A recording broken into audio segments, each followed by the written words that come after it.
Very excited. Cricket শুনলেই আসলে ভেতরে বাটারফ্লাই উড়ে।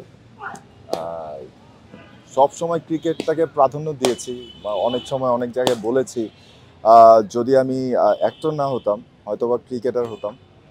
আর এটা যেহেতু সেলিব্রিটি চ্যাম্পিয়ন ট্রফি, সেলিব্রিটিদের নিয়ে খেলাটা হচ্ছে, তো এটা একটু ডিফারেন্টভাবেই হবে, প্রফেশনালিও হবে, বাট এর মধ্যে ফানটা থাকবে। অনেক সময় দেখা যায় খেলার আসলে এক্সাইটমেন্টে অনেক কিছু ঘটে যায়, অনেক সিরিয়াস হয়ে যায়, বাট এবারের যে আসরটা আছে সব নিজেদের মধ্যে। কারণ আমরা দেখেছিলাম যে লাস্ট সিসিএলে একটু ঝামেলা হয়েছিল, তখন সবার সাথে বন্ডিংস এতটা ছিল না, বাট এবার আসরে সবাই সবাইকে কম বেশি চেনে, যার কারণে কোনো প্রবলেম হওয়ার সম্ভাবনা নেই। আর যেহেতু ইন্টারন্যাশনাল ফরম্যাটে খেলা হচ্ছে, টি-20 হচ্ছে, স্টেডিয়ামে হচ্ছে, ইভেন হচ্ছে গিয়ে টি-20-র যে যত রুলস আছে সবগুলো পালন করা হচ্ছে, আমার মনে হয় যে এটা বেশ ভালো কিছু হতে যাচ্ছে। সঠিক প্যাড আর সঠিক তথ্য দিয়ে এসব সামলে নিব এক হয়ে। Monalisa sanitary napkin. আর ক্রিকেট যেহেতু সবারই পছন্দের খেলা, তা আমরা চেষ্টা করব এই খেলাকে নতুন রূপ দিতে। সেলিব্রিটি যারা আছে তারা চেষ্টা করবে যে আসলে সবসময় তো অ্যাক্টিং করে আসে, তারাও যে ক্রিকেট খেলতে পারে সেটা এবার বেশ ভালোভাবেই দেখানো হবে। আসলে এবার একটু ডিফারেন্ট ওয়েতে হচ্ছে, আগে আগে যে জিনিসটা হয়েছিল যে নিজেদের টিম গঠন করতে হয়েছে, কিন্তু এবার ড্রাফটিং সিস্টেম হয়েছে লটারির মাধ্যমে। 4টা টিমের 4টা মেন্টর আছেন, 4 মেন্টর লটারির মাধ্যমে প্লেয়ারদের সিলেক্ট করেছে। সেই জন্য আমার কাছে মনে হয় যে ব্যালেন্স টিমগুলো তৈরি হয়েছে।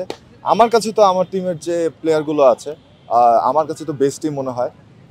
যেহেতু ক্রিকেট বলের খেলা, এটা আসলে মাঠে না খেলা পর্যন্ত বলা যাবে না। দূর থেকে অনেকে অনেক কিছু বলবে যে হ্যাঁ হয়তো আমার টিম স্ট্রং, আমার ব্যাটিং লাইন আপ অনেক স্ট্রং, বোলিং লাইন আপ অনেক স্ট্রং, বাট এইটা মাঠে না খেলা পর্যন্ত আসলে কেউই বলতে পারবে না।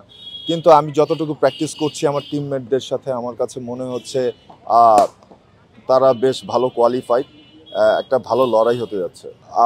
পরবর্তী কাজ আপাতত আমি সিসিটি নিয়ে ব্যস্ত। ইভেন আমার কিছু কাজ আছে যেগুলো আসলে আমি খেলার জন্য একটু পোস্টপোন করেছি, কারণ ক্রিকেটটা নিয়ে একটু বেশি এক্সাইটেড ছিলাম। এটার প্ল্যানিং অনেক দিন আগে থেকেই হচ্ছিল, কজ অফ ইরফান সাজ্জাদ, সান যারা এটা অর্গানাইজ করেছে। আমরা যখন শুটিং ছাড়া ফ্রি থাকি আমরা সবাই একসাথে ক্রিকেট খেলি, তো ওদের প্ল্যানিংটা আমি অনেক আগে থেকে জানতাম। তো ওদের বলে রেখেছিলাম যে যখন খেলাটা শুরু হবে আমি সব কাজ বাদ দিয়ে ওইটাতেই ফোকাস করব। আর আমি চেষ্টা করেছি আমার সেই কথাটা রাখার। টুর্নামেন্টটা শেষ হলে আমি আবার কাজে ব্যাক করব। আমার একটা নতুন সিনেমার শুটিং স্টার্ট হওয়ার কথা। আর এমনিতে হচ্ছে সম্ভবত ঈদে আমার একটা সিনেমা আসতে পারে, বাকিটা হয়তো বা জেনে যাবেন প্রমোশনের মাধ্যমে। জয় চৌধুরীর সাথে সম্পর্কটা আসলে বন্ধু বলা ভুল হবে। We are like brothers. বিপদে আপদে বা সুখ দুঃখে সবসময় আমরা পাশাপাশি ছিলাম, আছি এখনো। তো যেই জিনিসটা হচ্ছে অনেকেই জানে 2019-এর দিকে আমরা একটা ইনসিডেন্টে পড়েছিলাম, দুইজন একসাথে সেটা মোকাবেলা করে বেঁচে এসেছি বলা যায়। তো আমাদের তো ফ্রেন্ডশিপ আগে ভালো ছিলই, বাট ওই ইনসিডেন্টের পরে আসলে ব্রাদারহুডটা আরও বেশি স্ট্রং হয়ে যায়। তো বলা যায় যে ব্রাদার ফ্রম অ্যানাদার মাদার।